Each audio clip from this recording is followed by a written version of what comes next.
Anyone who's watched this show over the past few weeks knows I've taken a pretty strong stand on guns in America. It's not escaped the notice of supporters of gun rights, and it's led to a petition on the White House official website, no less. It's entitled, and I quote, "Deport British citizen Piers Morgan for attacking Second Amendment." Take a look. More than 104,000 people have signed it so far. And joining me now is one of the people behind the petition, Alex Jones. He's host of the Alex Jones Show. Welcome to you. Piers, thanks for having me. Why do you want to deport me? Well, we did it as a way to bring attention to the fact that we have all of these foreigners and the Russian government, the official Chinese government. Mao said political power goes out of the barrel of a gun. He killed about 80 million people because he's the only guy that had the guns.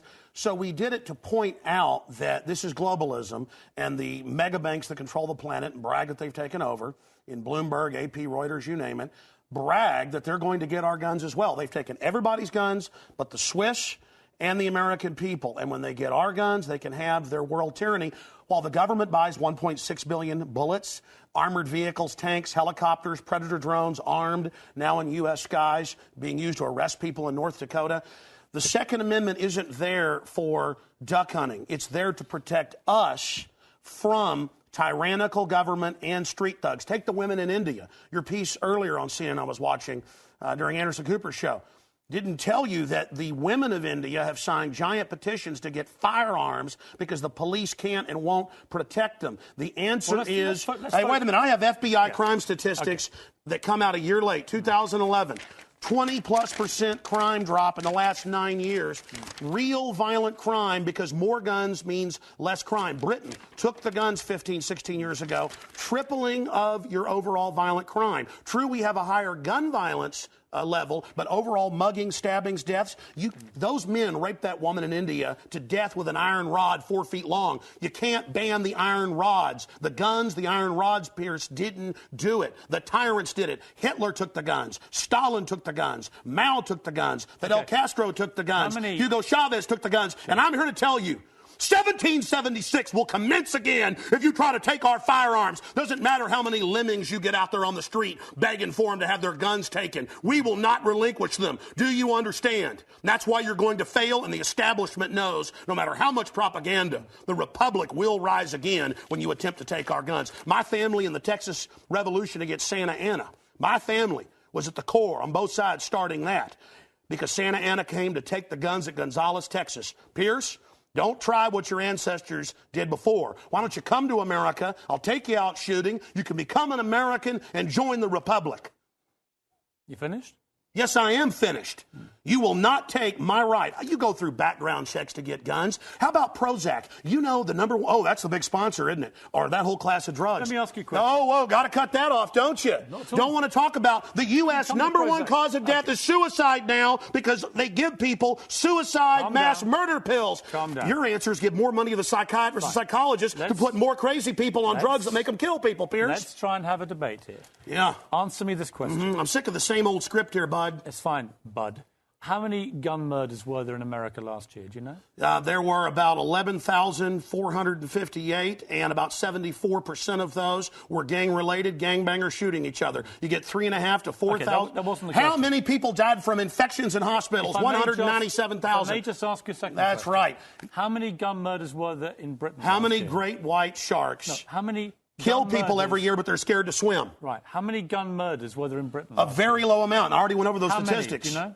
It was only a few hundred. No. How many gun murders? I actually did pull up the statistics. Here, let me pull them out right here. I figured you'd do that. Gun murders in Britain last year. UK violent crime, capital of Europe. London Telegraph. Here, let me give you more. It's quite a simple question. Well, that's the oldest. You're a very loud man. No, that's the oldest Perry Mason tactic to ask me some little factoid. It's not a little factoid. I already said earlier, We're talking about England has a lot lower gun crime rate because you took all the guns. Let me try exactly my point. But you've got hordes of people burning down cities and beating old women's brains out every day. What a ridiculous They arrest people in England if they defend themselves. That's on record. My God, you've got a total police state. Everybody's fleeing that country because you've had to flee here, bud.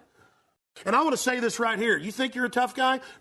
Have me back with a boxing ring in here, and I'll wear red, white, and blue, and you can wear your Jolly Roger. Okay. You know what? Let's try again. How many gun murders were there? Oh, you're going to ban your fist now? In Britain last year. How many chimpanzees can dance on the head of a pin? I already went over those statistics. Do you know the answer? No, I don't. You said hundreds. It's very low. You said hundreds. Yes. It's actually 35. Well, the point is you can... Against 11,000.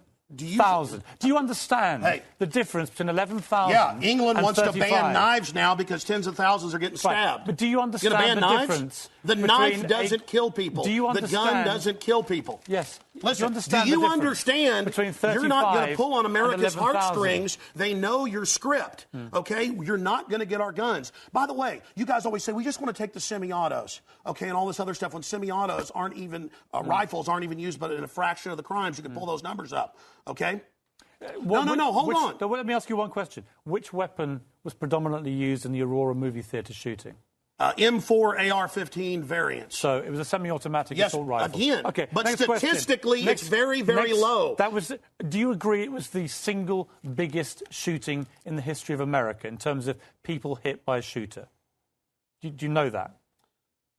No, I believe that there were others. There's been some other shootings with about over 30. No. This was the single biggest mass shooting. Well, listen, you're just going... there have been bombings of Wall Street. Let me ask you a second question. Are we going to... Listen, why can't the pilots have firearms? Alex, we trust them to fly the planes. Alex, you've had a lot to say. No, my point is the Second Amendment is sacrosanct, and you're not getting it. Do you know which weapon was used in the Oregon shopping mall mass shooting recently? I understand that people... who are mentally ill on all the serotonin reuptake inhibitors, who play these shoot-'em-up games, want to go out and do this. Because there's criminals, I don't lose my rights, Piers. Because there's criminals, I don't lose my rights. Just answer the question. Yeah. Do you know what the weapon used was? Listen, let me ask you a question. No, answer. I've got the FBI statistics that, that the so-called semi-autos that you talk about. Let's take a break. When we come back. Again, you're not going to get our guns. When we come back, try and answer my question. Yeah, all you're going to do is sit there and play little factoid questions. Overall crime's gone up over 20%. I wonder what his attitude's going to be with you. Like there's part of me, what, is he coming out of the gate? I don't know. I think he's going to be much calmer. I think he realized that the last tack didn't work. He just came off sounding like... I thought he was good on Piers. Alex Jones is a radio host. He's on a lot of... I don't even know how many... Alex, how many stations are you on? Around 150, Howard. It's great to be here with you and Robin and the whole crew. It's crazy to be here. Been listening to you for more than 20 years. Well, great to have you on. Because we saw you on Piers Morgan, and we became... And really enjoyed it. We loved it. I think it was the best Piers Morgan appearance I've ever seen. Well, folks liked it, and they said it was the highest ratings they've had in their entire 2-year history. But I ran into Piers Morgan in Houston a few weeks ago, and he said they're basically scared to have me back on.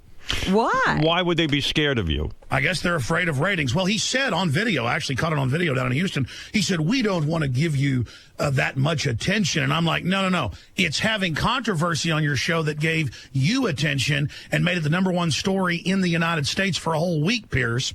Well, yeah. I mean, look, the fact that you have an opinion, a strong opinion, and you're arguing with Piers Morgan, that's always good theater, is it not? I mean, as a radio guy, we know that's good theater. Sure. I mean, look, I was in a bad mood. They were kind of being jerks behind the scenes. What was it like when you showed up? What was it like when you showed up to CNN, Alex? Were they welcoming to you? They were welcoming, but I'd been in that very studio area twice before, and it was really nice. Now it was kind of rotting. The bathrooms were real dirty. The carpet had holes in it. Listen, well, I mean, they admit CNN's basically on the verge of collapsing. They've got a whole reorganization going on, but it basically had the smell of death in there and failure. And they were really angry. And then I have a little bit of a pot belly. Right in front of me, they said, look, he's not wearing a jacket, belly, and said, move him out front with the chairs. And they promised not to put victims on right before me, and sure enough, they did that. And Piers was kind of cold behind the scenes. And then I said, look, I'm going to make my points. And he was trying to run over me, so I just dominated him. You see, Piers always dominates everybody else, so I decided just to give it to him with both barrels. When you go on these shows, because you're a confrontational radio host, do you get nervous at all? Do you sit there and go, oh, God, here's another day at the office. I got to go fight with this guy. I mean, isn't it a lot more comfortable just to do your own show and do your own thing? Yes. In fact, they begged me to go to New York, so I did it. And I'll be honest, I've gotten more and more reclusive just in my own office, my own crew. I just want to go home, or I just want to, go hang out with friends. It is not fun to go battle these people. And I think that's part of the irritation, is just that once I got there, he was a empty suit. I mean, I'm excited to get up at 5 a.m. and come on your show, because I feel like I know you from listening to you so much. But somebody like Piers Morgan, and I'm not saying he might not be a nice person himself, but as a media person, he is a pure hatchet man with an agenda, and so I just called him on it. Yeah, I mean, you have said that you were scared even to go to New York because you do have conspiracy theories, and you were afraid they were plotting to kill you in New York, right? Oh, no. Well, I mean, just to be honest, I've snuck into Bohemian Grove. I've covered Skull and Bones. I've covered military operations. I've been arrested in New York for demonstrating, things like that. It was after, first, they wanted to drive me the 5 or 6 blocks and pick us up. But I said, you know what? I want to walk down to the CNN building. And so they had cops in plain clothes that kept popping out. I even caught some of them on video going, "Hey, Alex, where you going? You planning something?" And then when I left, they were following us. And it looked like cops from the movie Goodfellas or something. And then at our hotel, they were waiting for us. And I said, you know what? I think I'm going to get in a cab. We're already flying out of New Jersey. I said, let's just drive out, stay in New Jersey, and fly out the next morning. So, yes, my spidey sense, which I rarely get up and leave someplace. I had a bad feeling with a bunch of New York detectives following me around. I got out of the city. Yeah, that's it. And you live in Texas, and that's your thing. What you married guy? Yes, I am. Yeah, and you got kids? 3 of them. And so that's your life now. And when did you start in radio? I don't know your whole history, Alex. I started in radio 17 years ago. Right. And I started out on KJFK, an affiliate that carried your show that was number 1 in the city at that time. And then I was on the weekends at first, and then it got high ratings, so they moved me to weeknights. And about 2 years after I was on local radio, I got syndicated. And basically where I dominate is on the internet with Infowars.com and my other news site, PrisonPlanet.com. Were you ever a music guy? Did you ever, play records? Yeah, what'd you do before? Yeah, I mean, No. I'm only 39, so I was basically in college, and they were telling me America was bad, the Second Amendment was bad, the Founding Fathers were bad. And I'd already read a lot of history, and I thought, man, this is authoritarianism. What college were you going to? I was going to local community college here in Austin, Texas. Right, and so you started to develop your theories, and then you got right on the radio. Who put you on the radio first? The local station, because I started out on Access Television, and the general manager said, we're flipping from hard rock to talk, and we're going to have Howard Stern on in the morning, Hugh Gordon Liddy in the afternoons, a bunch of other shows. And so that's how I got my start pretty much right away. Your family must have been shocked. You weren't a guy who fantasized about being on the radio. Were they? You were just, what were you planning on being? Well, we've got a ranch. I was looking at ranch management. I was also looking at maybe working for the Forest Service or something, because I'm a big outdoorsman. I never wanted to even be in politics. I was going to community college while I worked another job, and was about to go to the University of Texas. And every class was a bunch of socialist brainwashing. And so I thought, you know what? I was already kind of a history buff, and I'd read a lot of history books, and I thought, I've seen this before. This is authoritarianism. And I thought, I'm going to go down and do an Access TV show, because I started listening to talk radio, and I started calling in to the shows, and I wanted to be able to talk for more than just a minute. And so basically, I wanted to defend the Second Amendment. I wanted to defend property rights. I wanted to defend America instead of hearing it being run down every day. And I wanted to defend the real America, not the big corporate imperial America that we were already becoming, as more of a libertarian kind of paleo conservative, not a mainline conservative, kind of a Ron Paul type conservative. And so I just had a hunger to fight for liberty, and just day one had success, but it grew slowly. Also, you know what, though? I'm surprised you hate Glenn Beck so much. I mean, it seems like you guys are on the same page with a lot of the stuff politically. No. Yeah, though. I mean, Beck's into, stockpiling food and everything, getting ready for the apocalypse, and he's warning people about it. I mean, Do you do that? Well, the only reason I've said get ready is because the government's buying 2 billion bullets now. It was 1.6 billion a month ago. The government's buying armored vehicles. The government's stockpiling food. The government's acting like things are going to collapse because of the derivatives and all the financial. What are you afraid of? Seriously, what do you think's going to be happening? That's what I wanted to know. I wanted to know who was after him in New York and what's going on. Yeah, what is going on? What is? I mean, it's kind of hard to sum up your whole philosophy, but what do you think is going on? What I think is going on is that the United States, and this is all on record. In fact, I actually just posted up at Infowars.com, wake yourself and others up with these free Alex Jones films, information for listeners of the Howard Stern Show, so that people can go see the Army manual that I have in front of me, Internment and Resettlement Operations, FM 3-39.40. And it's not that I'm trying to scare people. If we don't realize that we have tyranny growing in this country, bipartisan, because special interests can just buy off the government and then control the whole economy instead of competing, if we don't admit that we have these dangers, we'll get another Stalin or Hitler or Mao. That's just the way these cycles work. And the United States is not immune from this tyranny. It can and has happened here. We are now in the first stages of what will become a very deep tyranny. I mean, look at this AP headline. Feds buy 2 billion rounds of ammunition. Just 6 months ago, the media said I was making that up when it was only 1.2 billion rounds.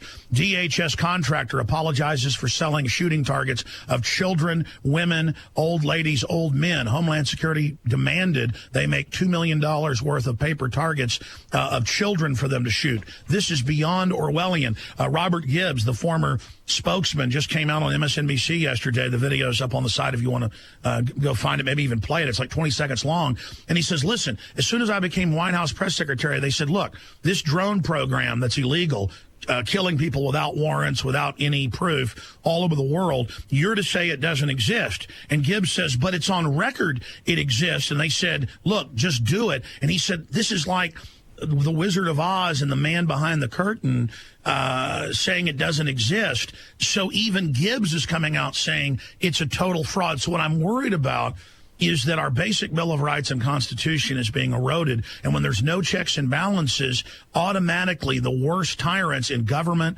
in corporations, in the culture will automatically rise to the top. So a lot of dudes like you really do believe in, and I mean, listen, that's what the whole second. I But that's what the whole don't second. disbelieve what he said. Right. I mean, saying the whole Second Amendment was about, hey, if things get out of control, the people will have arms, and then they can go and fight the government that becomes corrupt. Right. I mean, that's why you're for the Second Amendment and for no gun limits whatsoever. Right. Sure. I mean, look, it's not like in a perfect world if angels were running things that gun restrictions wouldn't actually save lives. Here's the problem. Some gun restrictions. I mean, obviously, you can't give guns to 5-year-olds and let them walk down the street. But the issue is all over the world, global corporate interest, you name it, governments throughout modern history have taken the firearms to oppress. And it's in the UN treaty that they believe citizens shouldn't be able to own guns. They actually state that the state should have a monopoly of force. And everywhere that the gun grabbers are in control, like New York, like Chicago, they have total gun bans for the basic citizenry. It's almost impossible to get a gun permit unless you know all the right people. And then, the mayor and folks have their own armed bodyguard bubble, but they're trying to deny poor people that. So the issue here is they're disingenuous. They don't want the guns at the top because they want to save children. Adam Lanza tried to buy guns 5 times the month before in New Haven, there in Sandy Hook, and was unable to. The gun restrictions are for the law-abiding citizens because it's the instinct of the tyrants to always disarm people that they want to oppress. And the system's been disingenuous, and people now know, hey, you're not trying to get the guns for reasonable restrictions. You want the guns as part of an overall attack on the entire Bill of Rights. I mean, look, 5 years ago they said, conspiracy theory, the NSA isn't listening to the general public. Now they just admit they're listening to us. But Alex, don't you lose people when? First of all, I love the whole Glenn Beck thing. He called you a terrible spokesman for gun rights, and you called him despicable, and you said you're sick and tired of him. He's a punk. I still think you guys are on the same sort of political bent. I don't even understand the rivalry. I'm not so sure. Why? Why are you not sure? Because he's just basically saying that there are these laws in the Constitution. And people are trying to usurp our powers by blaming, by saying, you can keep guns out of a maniac's hands. And so we'll keep them out of everybody's hands to do that. That's not the way you make a law. And the Constitution already says you can have a gun. But Exactly. Alex, don't you lose people with? Although I mean, listen, you're a radio guy. You got to be a performer too, and you got to hold an audience. If you keep upping the ante with like you said, Mayor Bloomberg, probably hired the mafia or undercover cops to pose as crackheads to kill you while you're in New York City, during the Piers Morgan thing.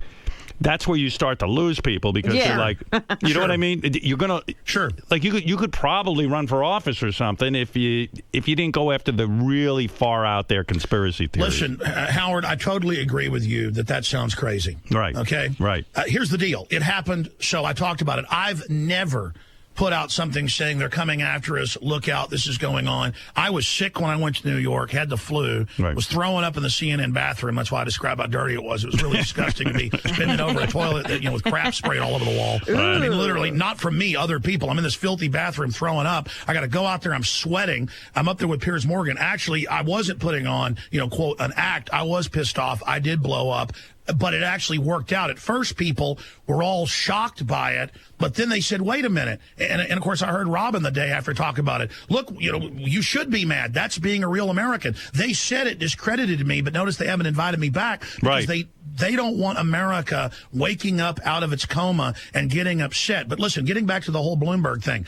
That night, before we left the hotel, it might have been a little panicked. I might have even, in my own mind, exaggerated things. Maybe not. All I know is I caught some of this on tape. Rob Dew, my news director, went with me. I said, man, I feel like crap. Maybe if I walk down the street, because I'm sick, maybe I'll feel better when we get there. So I'm walking the 5-6 blocks, and guys are popping out of doorways that are obviously cops going, hey, buddy, what you planning? You're planning to do something? I'm a big listener. You think that he was plotting against you, Bloomberg? Listen, I'm just guessing as he runs the city, and they look like detectives to me that I've seen, around Bloomberg when I've been up in New York. Could they have been fans of yours? Listen, the first time I thought, man, that guy probably is a cop. It happened twice, 3 times. They knew where I was at. They obviously have the cell phone tracking systems that the police under Homeland Security can dial into and pinpoint exactly where you're at, just like your wife, if she has your phone code. Alex, do you ever think that you're paranoid, seriously? Because no, listen, I caught it on tape. That's the thing, is that then I said, I want to be let on the mall exit. I don't want to be let out on the back door. His guys are waiting out there. And we walk out, and there's the guy turning, walking, talking to his sleeve, bumping into the wall, and 2 other guys are walking up like in a Goodfellas movie. And I said, taxi, and jumped in a cab and left. All I know is... You think they wanted you out of New York? Listen, I was arrested. It's on video in New York 5 years ago for nothing. Okay, we were down there protesting at Fox News. They had a live event. What were you protesting? We were protesting media propaganda. Okay. But the point is, I was protesting Geraldo Rivera. The point is that I was in New York. He was having an outdoor deal. We went down there, and the police came. An undercover guy on video, this is in my film Truth Rising, points at me, and they go and arrest me and almost pulled my shoulder out of its socket. Did you ever I've already ask been in a New York jail. Did you ever ask the police why they did that to you? I mean, you were protesting peacefully, right? You weren't provoking anybody. No, you can go watch the video. You can pull it up. Alex Jones arrested in New York. Go watch it. Listen, my point is, I know when people are basically hunting you. You know when a tiger is crawling on its front paws about to pounce on a gazelle or something, okay? You know that, and you know when cops are on your butt planning something, they had a look in their eyes like they were planning something. You know the difference when cops have just got you staked out to see if you're planning something, and the difference when they're acting really aggressive and bugging their eyes out at you like they want to tear your head off. And my instinct was, get the hell out of here. You think they don't like you? Now, do you think you're safe in Texas? Is that why you broadcast from there? Listen, I go out. I've snuck on military bases to cover urban warfare drills. I snuck into Bohemian Grove. I, go out there without bodyguards and do all this stuff. I'm not normally a timid person. I'd gone in. I'd gotten my Piers Morgan interview. I had the flu. So when you're dizzy and puking, do you feel like going to jail? Are you in fear for your life? Not generally. I mean, I'm in fear for my life when I drive to work. That's the most dangerous thing in this country. Right. Is automobiles. But listen, let's just be specific here. I'm bold. I'm the opposite of fearful. I was off balance. I was sick in New York. I was going off pure adrenaline, and that's why. I mean, imagine, Howard. I'm sure before you've had an event or some big thing you've got to do. You're a consummate professional. Have you ever been sick before and had to go on air? Yes. And we're kind of an asshole. Many times. I'm not kind of an asshole every day. I mean, no, you're not. But I mean, seriously, when you're sick and have to perform, do you tend to be almost even more focused and pissed? Yeah, it's funny. Some of my best shows are when I'm really sick. Exactly. Right. So again, I mean, sure, I had the flu. I had 102 fever. I mean, did I overblow? Cops follow me around? Yeah. But the point is, it happened. It's on video. Okay, just type in. I mean, we actually caught 2 of them on tape. But listen. How you doing financially, by the way? I mean, you're on 140 stations. You got to be making serious money, right? I do make a little bit of cash, and that's why I've got around 50 crew members and news people. And I don't know how many square feet, like 14,000. No, it's more. It's like 18,000 square feet. And you put the show on the internet as well. Absolutely, sure. I mean, I'm on XM, on 166, and we're on, it's a little over 150 stations right now. And then we're also on Infowars.com with the audio streams, and the podcast is about 600,000 people. And Alex, what happened to you? If there was a time that you got fired by a ton of radio stations because you said 9/11 was an inside job by President Bush. That put you on the map, right, as sort of the leading conspiracy guy. Well, actually, I had gotten up to about 100 stations in 2000, 2001 because I was bashing Clinton for his agenda. And then all I said was, not that Bush had a plunger and was, there like Wile E. Coyote detonating the towers. That's kind of how the media has spun it. It was in Newsweek that hijackers were trained at U.S. military bases. And as a news hound, I was reading this in Newsweek as just a footnote. I was reading about Bush Sr. in the London Guardian and AP with the Carlyle Group and the bin Laden family at his table in D.C. that morning.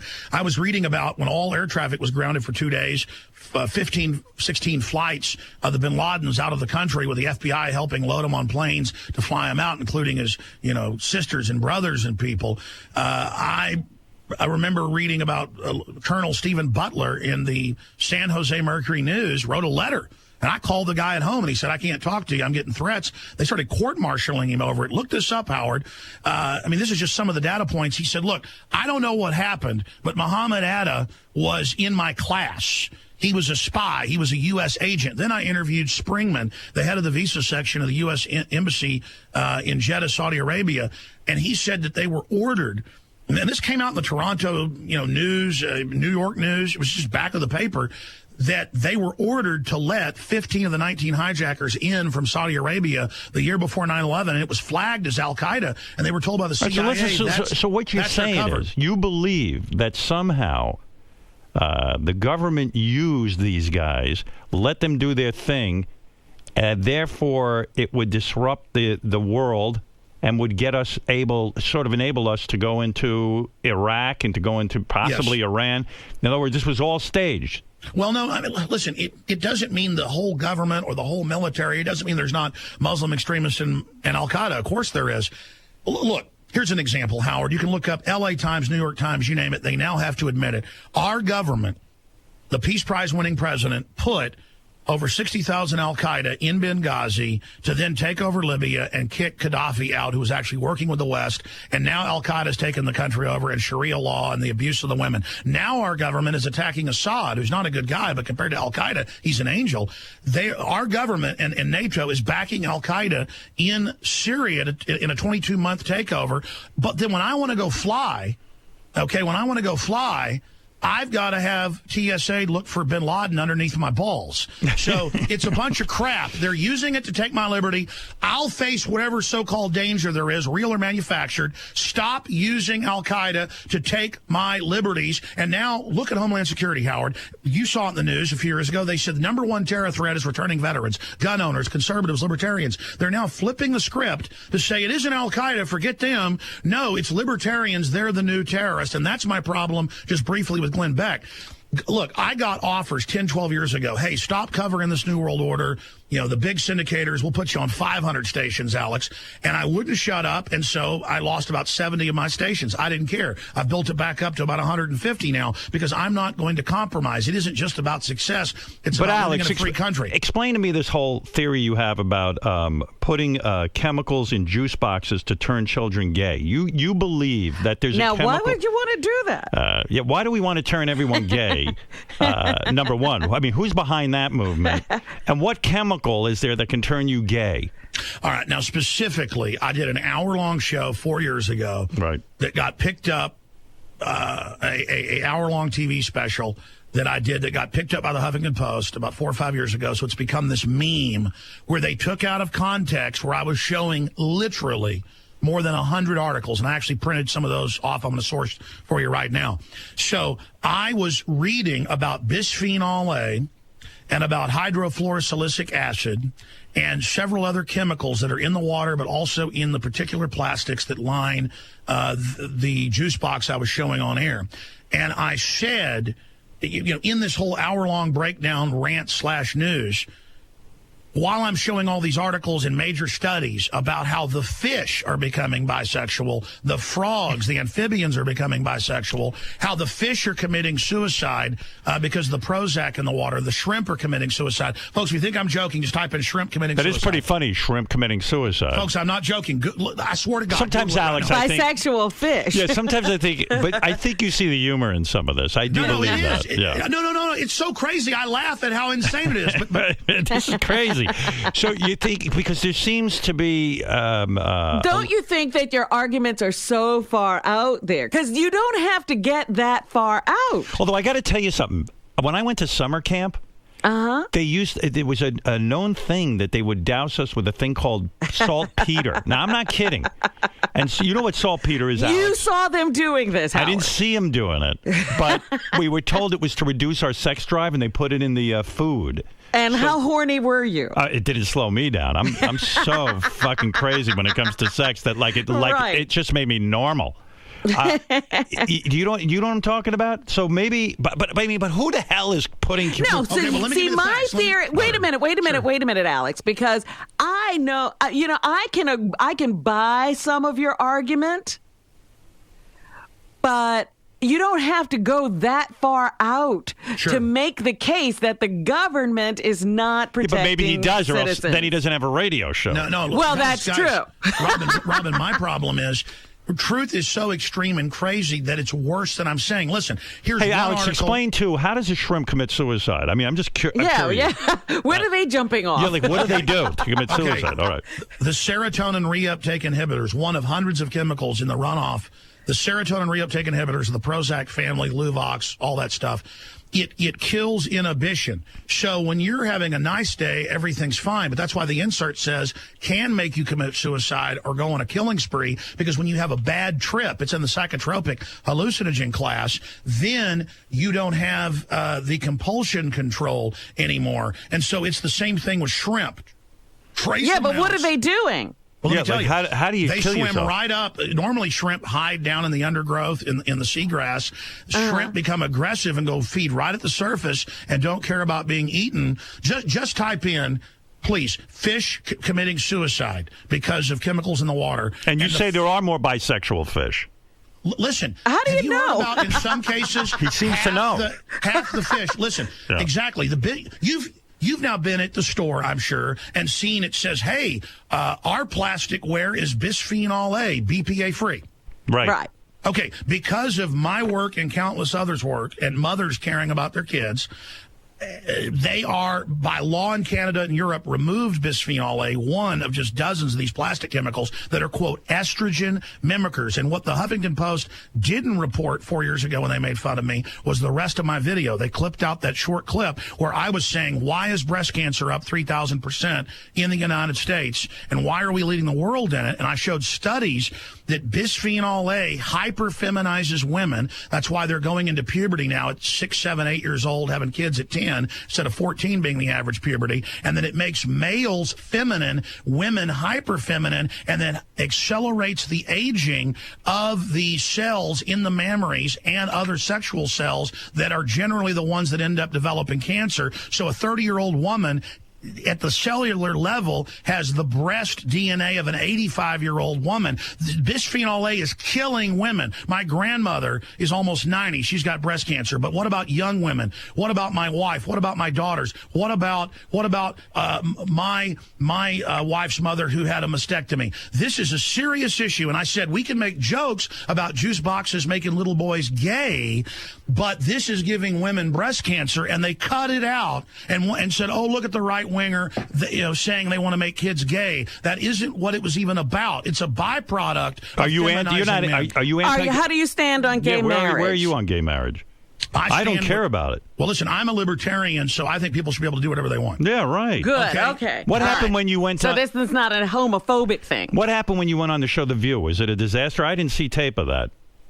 No, it was great. I mean, I took it over. But, Right. I mean, what's the point? They wanted to basically make fun of Charlie Sheen when I was on there. Right. And, Is he your buddy? I've known Charlie for about 8 years, and I probably stayed at his house 15 times. He's a really, really interesting fellow, and that I would say, yes. And What the happened? reality is beyond even what people hear. He's a really, really smart guy. So, like, when you go over Charlie's house because you become friendly, he's a fan of yours, right? He buys into a lot of your theories. Sure, but I shouldn't have let the meltdown happen a year and a half ago on my show, because it was first Martin Sheen and Emilio Estevez that were listeners. It was Emilio that turned him onto the show in my films, and then Charlie invited me out there, called me back in like 2005. And then, Was it culture shock for you when you went over his house? No, well, back then he was all clean and just incredibly smart and incredible energy. The guy would sit there, up till 2 a.m. just talking about quantum mechanics and stuff. Does he know what he's talking about? Oh, he does. But see, the issue is, and he explained this way. Well, how would you know? Do you know quantum mechanics? I do. I'm into stuff like that. Sure. I mean, that's what I'm into. That's your thing. Charlie described it this way. He said, I go through phases. He goes through phases where he goes and rents an industrial telescope to be able to, shoot video with the Department of Defense telescope of geoengineering going on. And then he goes through a thing where he's studying ancient manuscripts. And then he goes through a phase where... Yeah, but maybe he's like... 7 hookers a day. Yeah, right. Were you ever there with the hookers and saw that whole thing? No, I was just joking. Did he ever try to do drugs with you? No, listen, I've never seen him do drugs. All I've seen him is smoke Marlboro Reds and drink tons of coffee. Were you ever into drugs? I've been honest about it. Growing up in Dallas, Texas, I experimented with this and that, but every time sure. Pot? Yes. Ludes? I never really liked, I tried hard drugs once or twice. LSD? I'm not going to. Uh-oh. The point. What do you mean you're not going to discuss What this? do you Why mean? not? What do you mean? Alex, What do you you're mean? honest. Alex, did you do LSD? I'm not going to. No, I didn't. I didn't have sex with that woman, Monica Lewinsky. No. Why don't you talk about drug use? Seriously. I smoked pot, but I didn't inhale. Did you? How come you don't? Do you want to run for office or something? Listen here, I got to tell you something, Howard. I did not have sex with that woman. I've never done LSD. Alex, why don't you talk about that? You seem pretty honest. Why don't you talk about stuff like that? Because it's a distraction and overall diversion, and I might have a glass of wine now. Right. And I don't even smoke cigars anymore. So, that's basically it. I'm a clean guy. So if you admit that you did acid, it would hurt who? Undermine your argument? Well, yeah, then Howard would say, well, that's why he's so paranoid. No. I wouldn't say that. No, I did acid. It was the biggest mistake of my life. I'm high on reality. LSD was the biggest mistake of my life. It really was. It was a huge mistake. I tried it in college. I took 4 hits one night, and it really screwed me bad. I'm glad. Well, that's why you way overdid it. I did. I took 4 hits of window pane. Alex apparently knows. And I'm very anti-drug as a result. I've never done it. You know a little too much about it, honestly. Alex's show is at Infowars.com. You don't miss Alex's nightly news I've got program. to check this out because he's an I want to know guy. what's going on. At prisonplanet.tv. When you You know what I want to know? I'd How like to does talk about he? Glenn Beck if I could. Sorry, go ahead. Yeah, go ahead. Wait a minute, but how does he do you let your children go to a regular school or do you homeschool? What do you do? Homeschool, you gotta be. Sure, I want to say this. Hillary says kids that are homeschooled are shut-ins. It's the opposite. Quite frankly, it's almost an elitist thing nowadays, and I feel bad for folks that, don't have the money to have somebody staying home and take care of the kids. But it is doctors, lawyers, scientists, artists. My children are homeschooled. Who teaches them? Your wife? And 5. Yes, my wife. But really, there's all these homeschooling events. Something like 9% of Austin, where I live, is now homeschooled. And it's just constant events and sporting events and spelling bees. But I would think it's exhausting to homeschool kids. It actually is exhausting. In fact, I'll be honest. It's good when they're really little so that they can stay innocent, because then they can actually develop their creativity. But do you have any fun, Alex? Did you watch the Academy Awards? Or would you do something frivolous like that? Or are you constantly involved with political stuff? Listen, here's why I can't watch the Academy Awards. I know Zero Dark 30 is about bunch of torture porn fiction. You don't think that happened? Having Michelle Obama shoved down my throat. I mean, for me, seeing the propaganda, Howard, it's torture. No, it's not real. It's all fake. Well, let me understand something. Do you think Osama bin Laden was killed during the No. When we found out? When do you yes. think he got? Well, do you think he's alive? Well, I mean, here's the issue. See, let me just go back for a moment. You really don't believe they killed him? Let me just break this down. Go ahead. Okay, I said day one with Dr. Steve Pachinik, who was the former head of the State Department and CIA psychological operations. He's the guy that got the Anwar Sadat deal at Camp David. He's the guy that, I mean, he's super famous. He's the guy that co-wrote Tom Clancy's books, okay? I can probably get him on for you if he wants. He's pretty reclusive. I just want to go on record as saying, I think Osama right now is being eaten by gay fish and suicidal shrimp. I think he's in that water right now. He's the bisexual shrimp, or I believe they're sucking his dick right now. But go ahead, Alex. You. Hey, did you guys search engine the suicidal shrimp to find out I'm not lying? No, I haven't done it yet. But not yet. We're going to go home and do homework. Shrimp on treadmills. Did you? Shrimp on treadmill. Benji, what's it say about suicidal shrimp? Yeah, no, I looked it up. It's he talked about now their intention might not be suicide, but like he said, they swim. They go out of their minds and they swim to where they're not protected. Right. There you go. Did you look up suicidal fish? Hey, what do you think? What do you think of the this thing we did? We saw it in the news. These cheeseburgers at McDonald's. You know how they keep them out for a year and nothing changes in the meat or the cheese. What do you think's going on there? Well, of course, Super Size Me showed that years ago. That's right. Well, here's the deal. The truth is, this is what we're talking about. I mean, here's the Huffington Post headline. Harvard study confirms fluoride reduces IQ in children. Fluoride. Massively increases bone cancer.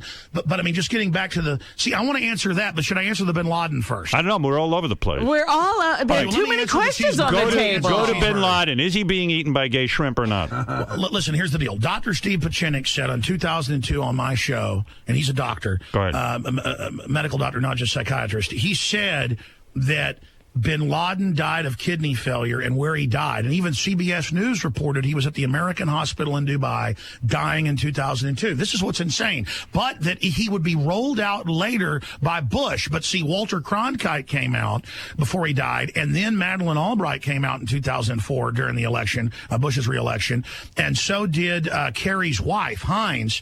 Kerry. They all came out. Look this up, folks, and said... I can't believe this. Wait a minute. Let him finish. Yeah. And now listen, I swear to God, look it up, you'll have it made. You'll have the video wrap clips. it up. Wrap it up. I got to hear what you're going to say. Go ahead. Well, I'm just giving you sources, so your listeners know this isn't crap. Okay. They all came out and said, Dr. Pachinik's right.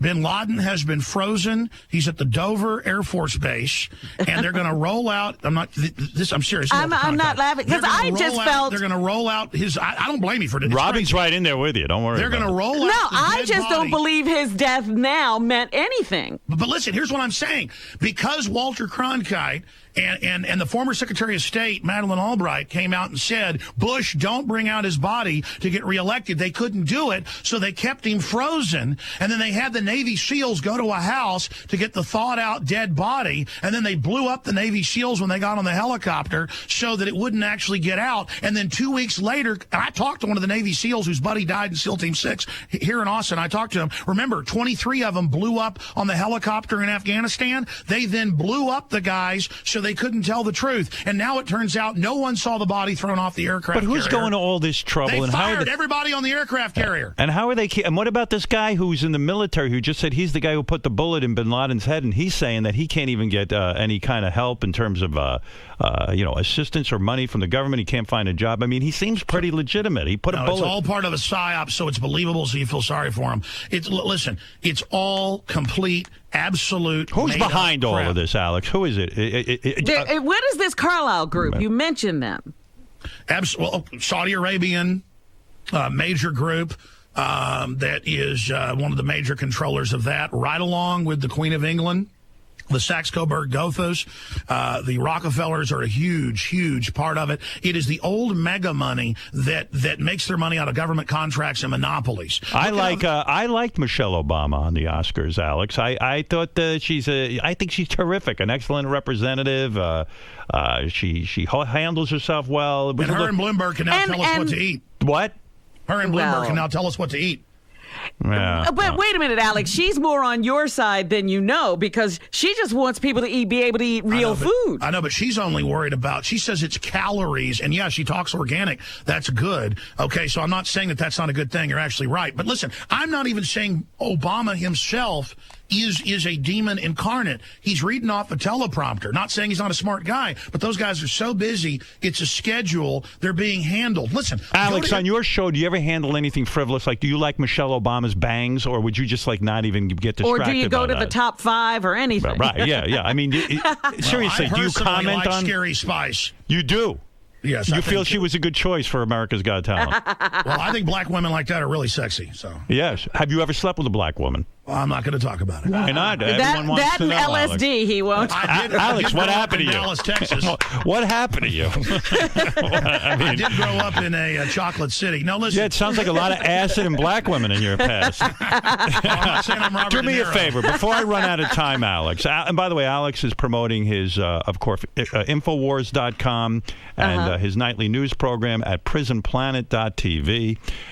Would you take a few phone calls from some of our... Sir, I will be here as long as you want, but can I answer the hamburger thing? Yes, go ahead. Yes, hamburger. Okay. Again, I'm not going to say this on air because it's so outrageous. I want you guys to search it. This is something that predates even the FDA, the Food and Drug Administration. They were allowed, and the big secret in food over the last 100 years, that if you called something a food additive, you could add addictive and toxic things. And a lot of things that are toxic, like aspartame, are also addictive, which they now admit it's causing type 2 diabetes. CBS News just last week. So what is McDonald's? It's not just McDonald's. I don't want to just single them out. Just type in one ingredient. McDonald's adds silicone to McNuggets. Now folks, that's gross. You're talking about silicone. And Well, you knows never that tasted silicone. Silicone's good. I won't eat that shit. Well, listen, silicone is a foaming agent. They fry liquid plastic and you eat it. Everybody knows what that does to you. So the truth is, it's so adulterated and designed to be able to sit there for a year so they can still cook it, and so no one could ever get food poisoning. It's been irradiated. By the way, so many additives. You've got to be right about that, because how could a hamburger sit on a shelf Just for a not year change, and not yeah. change? I mean, I mean, it's outrageous. It's mummifying your colon. Yeah. Well, and why do they do it? Because it's just cheaper, right? No, they do it because they No. want to create homes for the shrimp at the bottom of the ocean, and then to mummify your colon for a home so the shrimp can live in them, the gay shrimp. Isn't the whole plan to kill Wait a off... minute, Alex. Isn't the... Alex, isn't the... in all I'm seriousness, listening to you. I'm trying to understand. Isn't the whole plan, according to you, to eliminate 80% of the population so that this new world order can take over the planet? Absolutely. You know, you mentioned who's doing it. I have over there on the shelf Eco Science, published 1974, the year I was born, by the current White House science czar, John P. Holdren. Now, it's scanned online for free. Type in Eco Science, John P. Holdren, and he's the current science czar, and he did this for the Rockefeller Foundation, and he says in 74, we need a global government to carry out an orderly population reduction, and he says we need to add chemicals to the food and water to reduce fertility. Now you can argue there's too many people. The point is, folks, yuppies There are too many people. But yeah, the yuppies say, okay, get rid of people. Okay, well, who are we going to get rid of? Who are we going to kill? The point is they're hitting us all. Are you for abortion? I'm for it. I mean, there's so many unwanted children in the way. I know you were crying the other night about children, and you What was worried. that? Yeah, what was that, by the way? But What happened to those children? but seriously, Alex, What are we talking about? Who was crying for children? you Oh, in the other night, what are 2011. you I what are you heard a talking tape. about? We played a tape of you crying over some children. I don't know what the hell was going on. Well, I there. have actually cried for real sometimes. But listen, here's the issue. On the issue of gay marriage, it should be a state issue, Right. as Ron Paul has said, and the state shouldn't even be involved, period. And on the issue of abortion, they carry out abortion for population reduction. And again, I'm going to say it. Margaret Sanger, you can pull up her writings, university writings, scans of the letters in the National Archive, where she said, we're going to pose as liberals so that blacks trust us. We're going to hire black doctors and preachers to sell them on a welfare state, to take over the black community and break up their families so we can abort them. And they abort fully 52% of blacks since Roe v. Wade in this country. So again, we're talking about blacks. So you're against abortion or you're for it? I'm asking people. Okay, I can hear the argument of, it's a woman's right or she got raped or whatever, first trimester. I'm saying there's too many people on the planet who are unwanted and unloved. Abortion because those are humans, and they're even aborting people, Howard, up to 9 months. Babies that can 9 years. I'm for 9 years. months. I got to tell you something. There's so many unloved, unwanted children. And by the way, most people who are for the abolition of abortion, They don't give to charity, and they don't sit there and take these children. They're not adopting these children. They're not adopting these children. Sure. They just want more children. It's a nightmare. Let me ask you this. Because once the children get here, who's taking care of them? Sure. The Journal of Pediatrics last year called for killing kids up to age 3. Thank you. Howard, are you serious? Are you going to actually shoot 3-year-olds in the head? No. I'm not going to do it. We have people who do that. No, listen, I'm for abortion. I'm not for 3-year-olds being killed. I'm for abortion. No, but here's the deal. Yeah. These are the arguments. And again, there's always arguments for it. You can argue on both sides. The problem is medical tyranny started with abortions, and then it started with the mentally ill, and then it started with the handicapped, and then it went to everybody in a place called Nazi Germany. Aren't you for amniocentesis? And if the child is Down syndrome or something, aren't you for the abortion? Well, here's the deal. The state has even been pushing to make people have abortions. Did you see where they made that 9-year-old That's in not Mexico? answering the question. Hey, but what about you? I'm talking about. I mean, amniocentesis, okay? Your wife gets pregnant, you do it, and you find out the kid has horrible birth defects. It's going to have a miserable life, lots of health problems. You would get an abortion, right? I mean, you would advocate that. I would. Why should a child suffer? But then it's going to be if the child has a cleft lip, and then if they have a club foot. Well, okay, cleft lip. No. We can fix that. Come on. We can fix that. I don't know. The eugenicists are talking about the government screening stuff and saying if you're aggressive, where they say the child could be mentally ill, and they call being aggressive and loving liberty mentally ill. Hey, Alex. Official psychology well, see, manuals. this is where because now you're saying, well, we couldn't trust those people to tell us the truth. Hey, do you believe in aliens? Because there is this conspiracy. We have this guy Riley on it. He believes in aliens. Do you believe in aliens? Do you believe that there is life on other planets? How would I need a raise? I can't do this voice. It's so awesome. Can you play a clip of him? Because if I hear a clip of him, I could actually imitate him. Can I hear one? Look at here. But wait a second, Alex. It's all too easy. Do you believe in aliens? Do you believe alien life forms were here? When I left you, I was but the learner. Now I am the master. All right, take a few. Hey, was your father a dentist? Conflict. Yes, Alex, he is. Is he proud of what you're doing, or does he think you're nuts? My father, who's well-read and study history, he said, yeah, you're right about a lot of this, but our government's not that bad, and it's going to be okay, and things will work out. That was him 17 years ago. Now he's like, oh, my God, it's all real, it's horrible. And what's really got him freaked out... He's less trusting now. But, Alex, are you really getting anything done? I just want to... Listen, it doesn't mean I have all the answers. I just want to get people thinking. I want to get people talking. I want to get people to not be cookie cutter and to think outside the whole left-right paradigm. And that's where I'm different than Glenn Beck. Here's my issue with Glenn Beck, okay? Glenn Beck behind the scenes, and I know you went through this too, Howard, because I've read your book and watched your film and have listened to the show whenever I get a chance driving in the morning, for 20 years. Here's the issue. Going back, we all had, for whatever reason, local radio hosts that wanted to defeat us, or even people at the stations we worked that had a hard-on for us. And I didn't understand it 17 years ago. It was because they realized I had more talent than them. Right. And listen, I got Michael Savage coming on my show today. He's probably the second biggest, the terrestrial host out there. He's not the king of all media. I mean, I, behind the scenes, know a lot of other big national hosts. The point is that, I'm a big supporter of what Matt Drudge does, drudgereport.com. Right. I'm not here try to tear down other people. I'm not competitive because I know it's all wide open. I'm just into info. That's what I like. Glenn Beck has behind the scenes for at least 6 years tried to damage me, tried to take me down. He's lied to his audience. Here's an example. I'm in New York 2 years ago to go on The View, on ABC, and on CNN, and on NBC. But I was going on Fox News, and it's lunch, and I'm eating a steak right next door at that restaurant, right next door to Fox Center.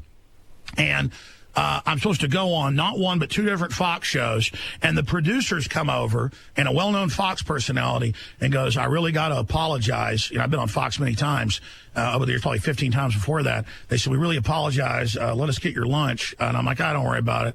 and I'm sitting there, and I'm eating my steak, great New York steak. That's why I wish I lived in New York sometimes, and even better than Texas. And I'm sitting there, and they tell me, yeah, Glenn Beck is crawling the walls over there, saying, people are going to pay for it, and he's going to hurt careers of underlings if we let you on these other shows. And by the way, he's done it over and over and over again. So in other words, he will actively go out and try to undermine your career and stop you from working. And whatever we cover 3 days later is on his show. I see. I mean, here's an example, Howard. There was a story about 3-4 months ago going around where he was putting out fake TV commercials of a UN Agenda 21 takeover, and I'd seen them, and I could tell they were fake. And that it was a hoax. And I said, no, Glenn Beck's not for the UN on his Dish Network show. This is a hoax. And I instructed my 10-plus writers and webmasters, I said, don't post that crap. We didn't tell one weekend person. One person, they posted it. I saw it, called him and said, what the hell is that? It was up 32 minutes. And with web caching, it had been up actually about 5 minutes. Glenn Beck's people had already screenshotted it. He went on air and said, I was defaming him, lying about him. I mean, that's a setup, folks. He's watching me 24/7, and it's creepy. Yeah, and wouldn't it be weird, like, if, let's say you're right about everything, the world, goes pretty much away the way we know it, and you and Glenn Beck are the only two guys left because you guys have been, stockpiling food and everything. It would be crazy. Can we come over to your place? Yeah, we're gonna get down there with you. So now there is a conspiracy theory out there that you yourself are a CIA agent. Have you heard that one? Absolutely. There's conspiracy. Look up this one, that I'm a blood-drinking reptoid lizard from Planet Pop-Tart, and that I'm CIA. Listen, here's what I want, Howard. If we cover the evil that's happening, it won't happen because we say no to it. But if we deny tyranny's growing, it will take over. Okay? And so, yeah, of course, that's the problem. The government and the mainstream media have been caught lying so much and shoveling such pure crap at people for so long. How many guns do you own? Well, let me just finish this point briefly. Go ahead. I mean, it's so important. It's so important. Go ahead. They've been caught lying so much that now no one believes anything. And so they think that I'm a blood-drinking gay lizard who is all... I'm not joking. Type in Alex Jones as a homosexual lizard. Have you ever had gay sex? Gay space alien lizard who's a KGB agent. And so what's happened is the general public doesn't know what to believe anymore. And so you were asking, what was the last question? Have you ever had gay sex? Have you ever had gay sex yourself? No. How long have you been married? 12 years. What was the other question? Any cheating on the wife? No. We're never going to see scandal with you? No, I'm a pretty hard-working guy. Hey, listen. Where do you stand on anal sex? Honestly. Come on. Is that more important? I did? Oh, okay. I know what it was. What was it? I forget. I want to hear anal sex answer. Alex. He gets stuck. By the way, you're married to a Jewish woman. Well, yes, on my wife's mother's side. Yes. And do you buy into any of those conspiracy theories that the Jews are behind everything? Well, let me explain this. That's why he married one, Howard. Right, smart. Important issue. Yeah, why not marry a Jew and get in on all of this? Listen, this is not an exaggeration. Right. If you go online, and you will get more results for Alex Jones, Mossad agent, Alex Jones Jew, for me than you will Benjamin Netanyahu. Right. I'm not kidding. The Nazis and all of them, I'm not exaggerating. I am like the #1, I'm actually proud of this, most hated person by Nazis worldwide for whatever reason. I don't even really know. Yeah, I wonder why. I mean, I think I cover some of the conspiracy topics that they want to hijack and run. Yeah. And the fact that I'm not letting them take over the debate really pisses them off. How many guns do you own? That was the question. Can I just finish the Jewish thing? Okay, go ahead. I mean, I'm not trying to be rude. It's your show. But no, go ahead. I'm fascinated. Keep going. Well, no. Listen. Yeah. Here's the deal. Every group has mafias in it. And there's a Jewish mafia. There's a Muslim mafia. There's Irish mafia, Italian mafia. And so what's happened is some of the Jewish interest groups like ADL and others, they've gone way too far, demonizing people that criticize what, like, oh, Bernie Madoff's corrupt. Oh, you're anti-Semitic. No, Bernie Madoff's a crook. Like Ken Lay, who's not Jewish, is a crook. Are we saying people with the English lay, now you're saying British are bad. You're racist. You don't like Ken Lay or this or that. They use it as a way to divert people off. So certainly there's plenty of corruption. Certainly they try to use the anti-Semitic label to demonize anybody who is standing up for the Palestinians. All that kind of stuff goes on. But separately, experiencing the fact that because my wife's part Jewish, then they go, well, that makes your kids little hook-nosed Jews. We want to kill them. And that's all over the web. How they want to kill my kids. Wait a second. So my issue is the nastiest people I've run into, I've got to say, are the Jew-obsessed folks who, by the way, think no one can be successful unless they're Jewish. So now they say, I'm Jewish, and I never had any success from working hard. I've been successful because the Jews have done everything for me. All right. Well, that's what I thought. Finally, how many? I'm just interested in your gun collection. What is your favorite gun, and how many guns do you own? Okay, my favorite gun is a Barrett 50 caliber. Go ahead. To give you an idea, I bought a Barrett 50 caliber for $5,000. It's now worth $20,000. How good a shot are you? I mean, if you really had to, be tested in terms of your accuracy. Do you go to the range and all that stuff? To me, the range is the scariest place to go. There's so many maniacs I used to go to the range all the time, but no more. Well, I go out to my buddy's 12,000-acre ranch right outside Austin. Uh-huh. Oh, so you can go shooting outdoors. Yeah, my friends, one of them's a famous rodeo world champ, and the other guy's a country music singer. The Steiner brothers have a really nice ranch, and we go out there. We can shoot it a mile away with 50 calibers, and with a Barrett 50 cal, it's handheld artillery. In fact, go to Infowars.com. I'll post up there some of our gun shows we've shot. Have you ever had to pull a gun out on anyone?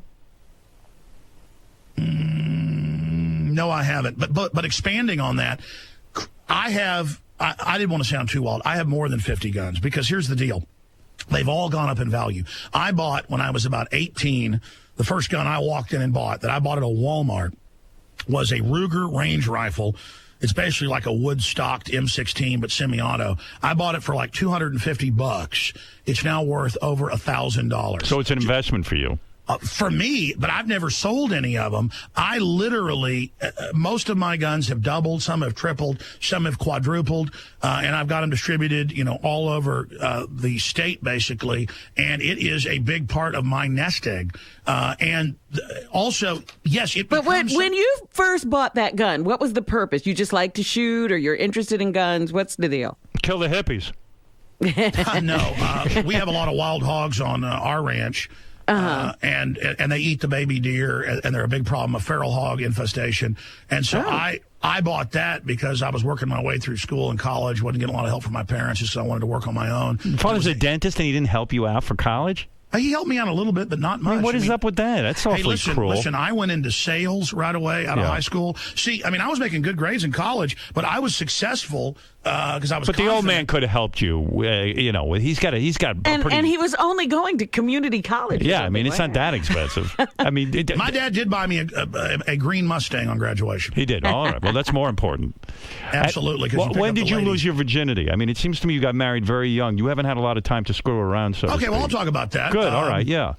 I'm a stud. There's a theory that you have only had sex with your wife and you never had sex before that. That was the conspiracy theory. Well, I don't think sex is a bad thing, but I don't think I've ever even talked about this. You were a stud in college? I was a stud in high school, bro. No kidding. Football player? Yeah. I did play football, but I wasn't that good. Ever have a threesome? On acid? Never. Actually, my wife. Were you ever on acid with a threesome? I'm not going to answer any of these questions. With black girls? With black women and Jews? Women. Did you ever have a threesome? Seriously? I don't particularly like threesomes because I like to pay So attention. you had them? I like to pay attention to what I'm doing. How old were you when you lost your virginity? Kind of that Vulcan mind meld that goes on. How much of a stud were you? How old were you when you lost your virginity? I was 12. No kidding. To a teacher?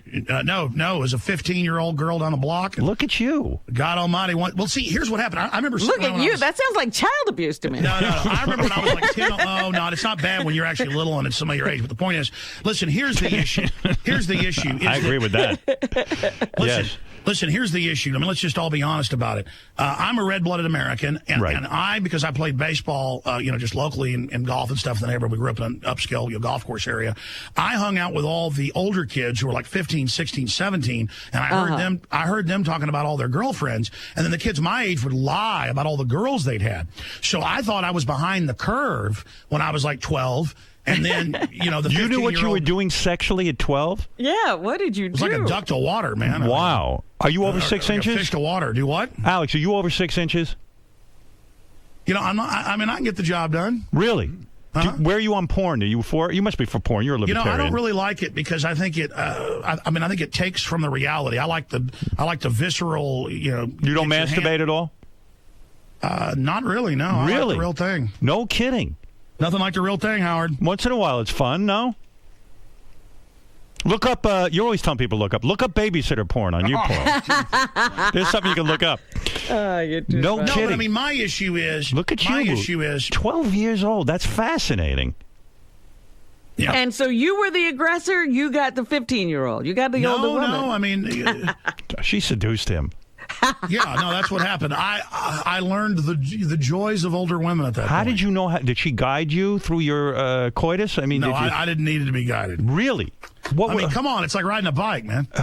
Yeah, but if you've never ridden But one if you've before, never ridden. I don't know. It looked like I knew how to ride that There's bike. a theory out there, and I'm just going to put it out there, that this girl you had sex with was an Israeli agent for the Mossad. I'm not kidding. I've read it, and I know it. Listen, Alex, you're a lot of fun. Alex Jones is at the Infowars.com. He has a lot of information you can see. What And we don't know where this information comes from, but he has a lot. But I'll tell you what. The guy mixes it up. He does his thing. He certainly presents it well. He loves provocative radio. I'll tell you what I've learned. I've learned there's gay shrimp. I've learned there's bisexual fish. I've learned that Alex Jones had sex at 12 years old with a 15-year-old. Lest anyone think he's not a red-blooded American, you're out of your mind. Well, He has made love to black women, Jewish women, and possibly taken LSD. and probably took LSD. But wait a minute. All conspiracies. Actually, I'm actually a virgin right now. It was all a lie. It was all a joke, Howard. I was pulling your leg. I was going to get to a bunch of calls, but... Well, wait a minute. Wait a minute. Coming up, but you know you want me to stay. Well, I do want to... Shut up and have quick answers. Let's do a couple. But wait a minute. One concern I have is when people just stir and stir and stir controversy. Yes. It really doesn't do anything. And if you really are serious about this stuff, you have to do something about it. Look, he's doing a radio show. He's got to keep. So you out believe he's just entertaining? I believe Alex believes what he believes in, but I think he also has the pressure of being an entertainer, and he has to keep coming up with stuff. That's not my point. If it's true what he's saying, he's entertaining. How would anyone know what's true? But what? How does he claims that he's researching. Well, you know what? Whatever. Alex, let's take a couple of phone calls. Sure. All right. Let's see what people have to say. Let's go to Johnny O. Johnny O, go ahead. What's up, Howard? How are you doing? All right. Johnny's a listener from Louisville, Ohio. Go ahead, Johnny. Okay. I am actually a super big fan of Alex Jones. He has some really interesting theories. The only thing, Alex, that I can really disagree with you with is some of your thoughts and theories on the Georgia Guidestones. I've actually visited the Guidestones. What are those, the Georgia Guidestones, Alex? Fill us in on that. It's something Ted Turner secretly paid for there in Georgia, calling to keep the world population below 500 million. That's a 90-something% reduction. So you think Ted Turner...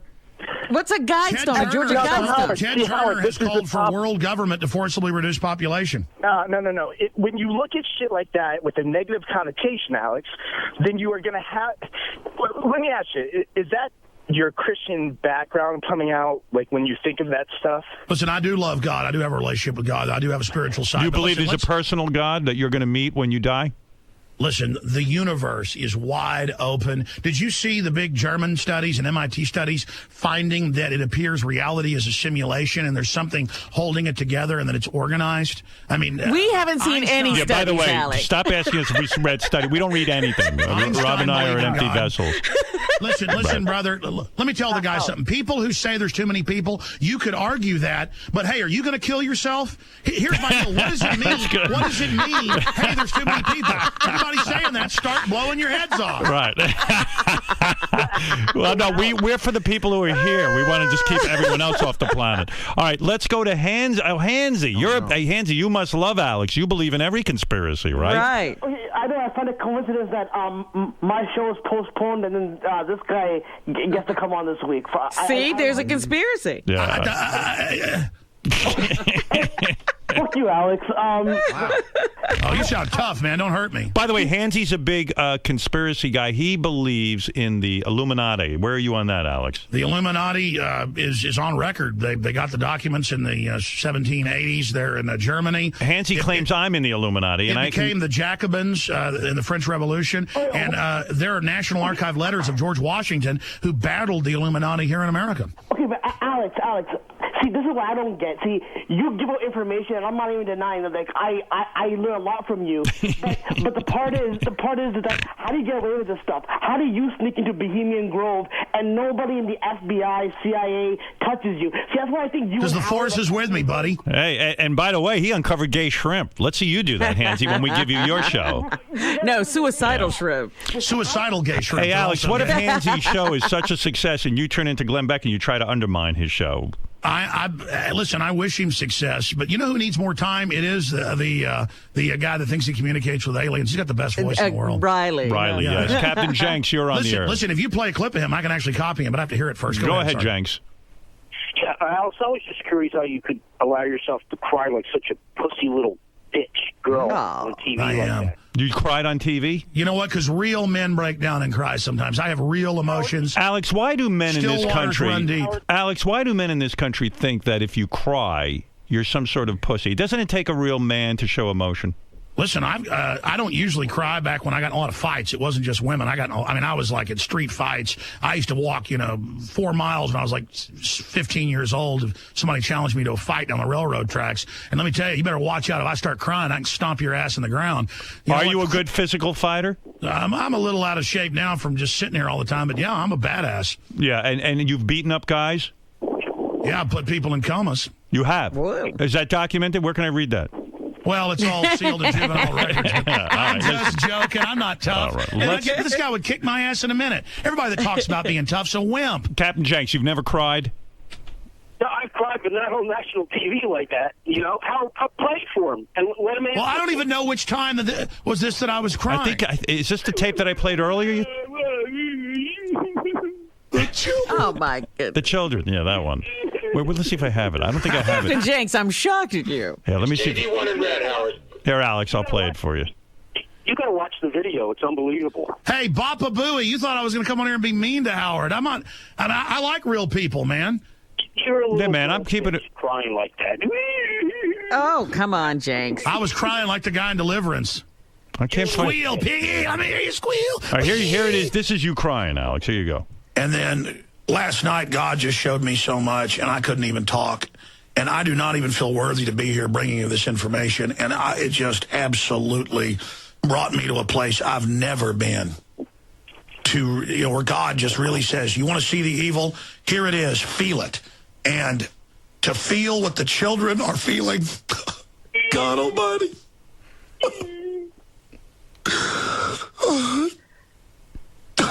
Alex, performance or real crime? No, totally real. Totally real? I have... Listen. You know that Fleetwood Mac song? Yes. Yeah, here comes the crystal visions. I keep my visions to myself. Yes. Yeah, I mean, Howard, you ever had a vision? Yes. Yeah, I have visions all the time. It involved a threesome. Wait a minute. You have visions all the time? What is your vision, Alex? What's the last one you had? What is a vision? No, just incredible epiphanies times 100 where you have amazing understanding, but also things open up, and it's called discernment, and then you... When you can actually study history and evil and also look into the spirit of evil and then look into what the spirit of evil is doing, that is a vision and an understanding of the globalists and the snuff films. That happened to me on ayahuasca. That's right. That happened to Robin.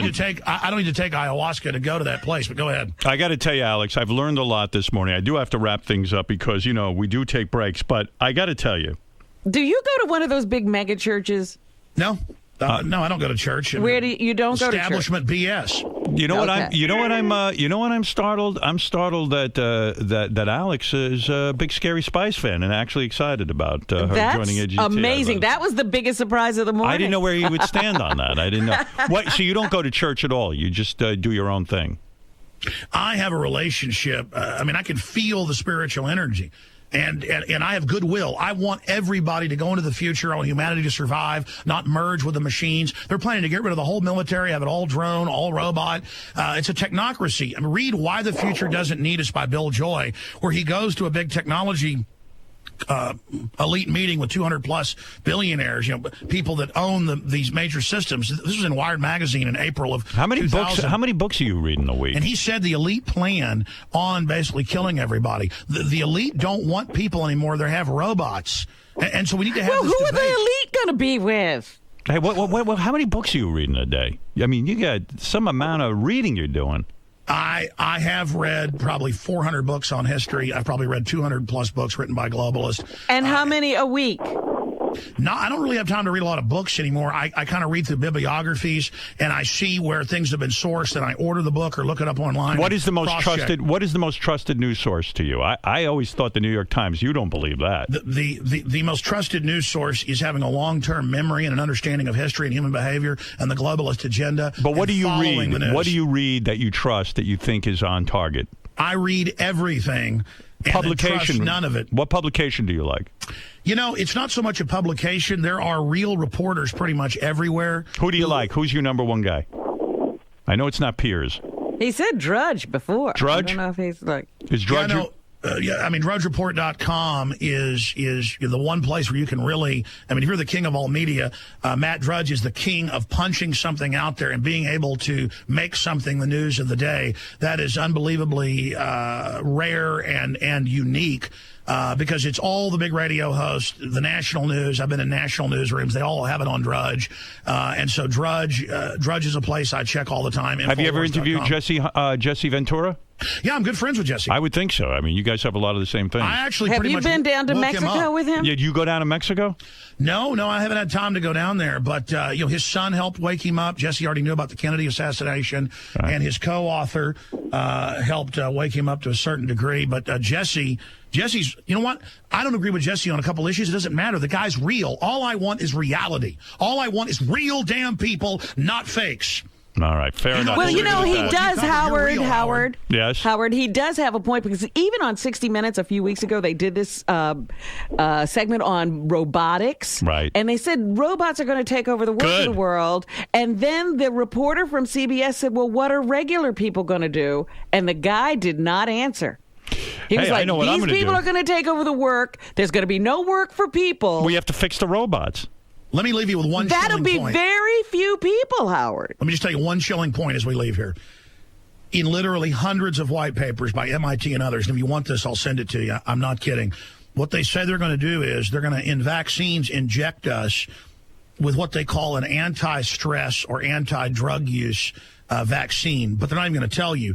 And if you look this up, they go, a new vaccine, this is 3 years ago, is going to cure, and this is where it's all going, is going to cure stress. But they're not really vaccines. They're genetically engineered nanotech viruses that go in and eat selective ganglia and neuron clusters in the cerebral cortex and other areas, which are a selective lobotomy where you will be a biological android. And we have evidence they're already testing this on the military and others. So soon, if we don't turn this around, the plan, you're hearing the ultimate secret here, is to add to flu vaccines and other things. Did you take the flu vaccine? Absolutely not. You would never take it? No. Do you get your kids vaccinated? No, never had any. No vaccines whatsoever. And that's what's spreading the flu. It actually doubles your chances of getting the flu to get the flu vaccine. You didn't give your kids the polio vaccine? None of it. But isn't that a disservice to everyone else? I mean, there was wait a minute. If you've had the vaccine, you're covered. That's right. So why wouldn't you do that? So how is it a disservice? Because everyone has to take it in order to keep polio off this planet, which was a major scourge. Look this up. Dr. Salk, the original polio vaccine had SV40 and killed conservatively more than 100 million Americans that have gotten cancer since the 50s. It killed them with that weaponized monkey virus, the SV40. Look it up.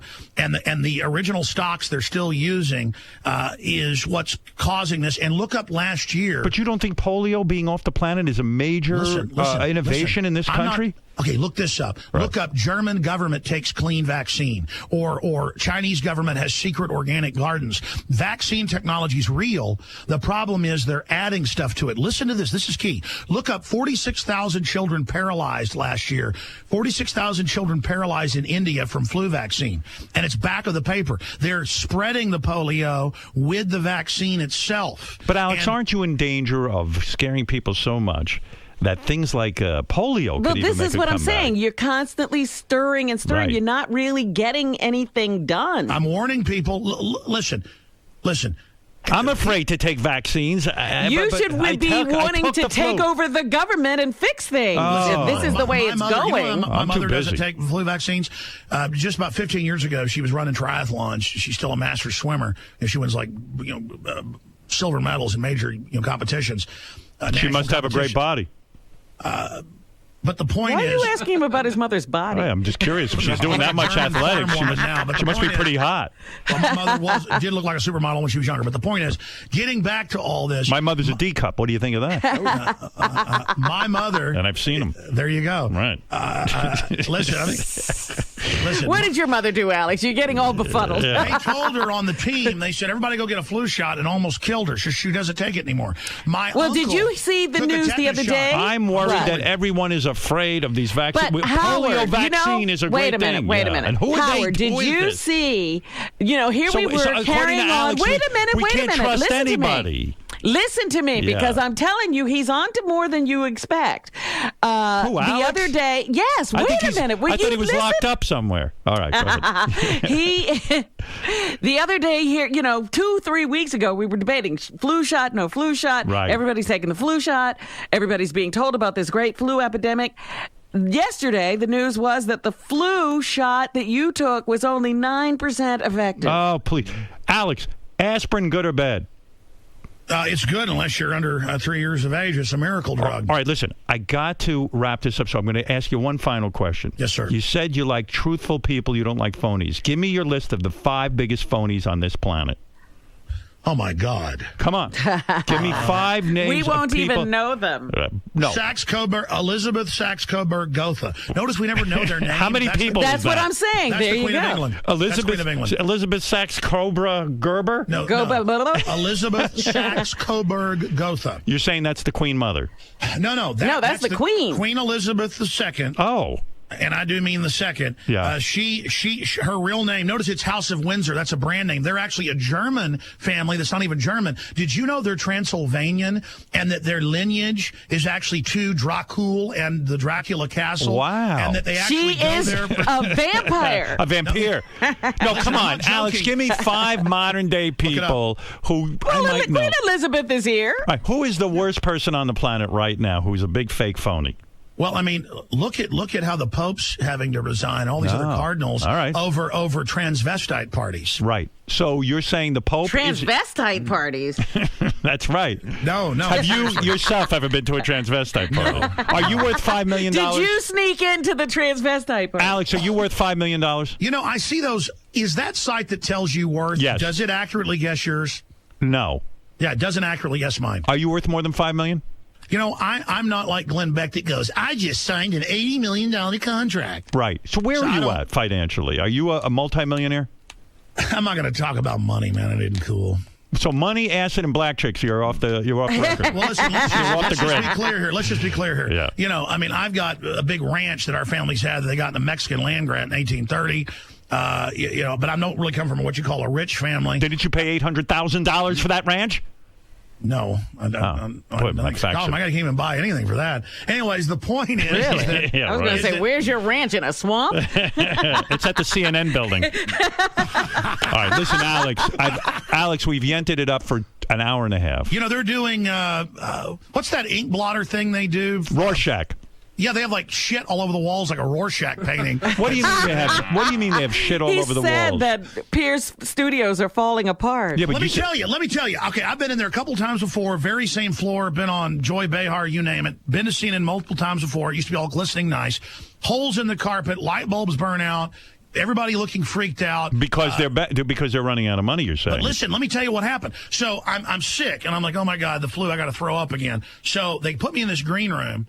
And I go in there, I'm like, is this on purpose that they put me in a bathroom that literally had like diarrhea projectiled across the wall in some type of, who was the art guy that splattered all the paint? Pollock. Pollock, yeah. Okay, but it's just like black crap, green crap, brown crap. So it's like a Pollock painting. This is shocking what you're saying. Listen, so I walk through because here's how it works. You've got on one end a green room and a TV set and, a picture of Fareed Zakaria on the wall. So then I walk through the makeup areas. I'm there about an hour early. And I want to go see the other green room because the Kennedys haven't shown up yet in Dershowitz. So I walk in, open up that bathroom. It's filthy. Because I was going to get mad. I was like, did you put me here in purpose? Because I'm not a neat freak. But, I thought there's no way they put me in a room with feces all over the walls, on accident. Okay, so then I was going to get pissed because I was, I had the flu, I was angry, I was stomping around, just going on adrenaline, and I go, and it's dirty too. So then I go out and go down the hall because I'd been in there before. A few years ago, back when I still smoked cigarettes, I snuck in the common bathroom and smoked a cigarette. I'm just joking. Anyways, so I went down to the common bathroom, and it was dirty. So I was kind of doing an inspection, kind of like you check the kitchen, and I'm telling you, that place is a sinking ship. Wow. Now you've blown the lid off everything. Listen, Alex, I got to go. Alex, I got to go. Check out Alex Jones. There's more. I was watching Wolf Blitzer, and the Situation Room, it's all white floor. You say Wolf Blitzer shit all over the walls at the listen.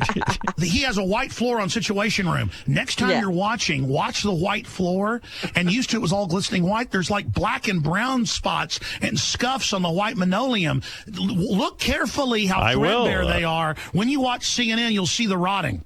It's a rotting carcass of propaganda and garbage. Howard and Robin and all of you and Bapa Booey. See, I was nice. Thank you, Alex. Thanks for having me. Why wouldn't you be nice? Well, of course. What's the agenda? He's like, I'm telling you, Howard. I saw his email. He's a nice guy. He goes, this guy is a Morton Downey Jr., and he's going to come on there and try to show you up like a jerk. I'm telling you, Howard. Gary was like, I was excited to have you on. After I see you on Piers, I go, I got to get this guy on the air and talk to him about it. I was a fan from the first time. I'm a fan of Bapa Booey, so I want him to be my friend now. Good. He can come produce your show. Check out. I find it fascinating, I'll tell you that. He's a very fascinating guy, Gary. And Gary, don't worry, I'm not letting you go over the Alex show. You're going to stay right here with me. I don't think I can pay him what you're paying him. That guy makes more money than I do. Check out Alex Jones at Infowars.com, and don't miss Alex's nightly news program at PrisonPlanet.tv. Alex, thanks for coming on. Howard, it's been amazing. Hey, will you come on my show? I know you're too busy. I'm way too big for your show. You need Michael Savage coming on today. You need 100 more markets. No, I'll come on one time. Yeah, when I'm promoting something, I'll come on. You bet. When you got a booker, hey, you'll get big response on my show. All right, Alex, I'm there. All right, take care, bro. All right, take care. Alex Jones, everybody, checking in for an hour and a half. Yeah, couldn't get him off the phone. Learned about bisexual fish and shrimp that are committing suicide. Oh, my goodness. Well, fascinating. We're laughing as these conspiracy people, are telling us that all of our rights are being taken away, and pretty soon we'll be androids. All right, listen, I do have to take a break. We'll be back right after these words. Gary, going into a phone call like this, you're really not sure what you're going to get. I mean, this guy's a bit of a loose cannon. I was just curious what his attitude was going to be. I didn't know if he was going to come out of the box and be contentious or be interesting or like Howard or start in with Howard. So I thought it was good. I mean, they just talked, and he just talked about what he thinks, and Howard asked him a bunch of questions about it. It really didn't pass judgment, just sort of, and I think that's fine. I mean, just let the guy say what he thinks. Do you think he sort of balanced that line between some of his over-the-top theories and just sort of having normal conversation? For me, I always think it's one of those guys where you go. I find this a lot with Jesse Ventura.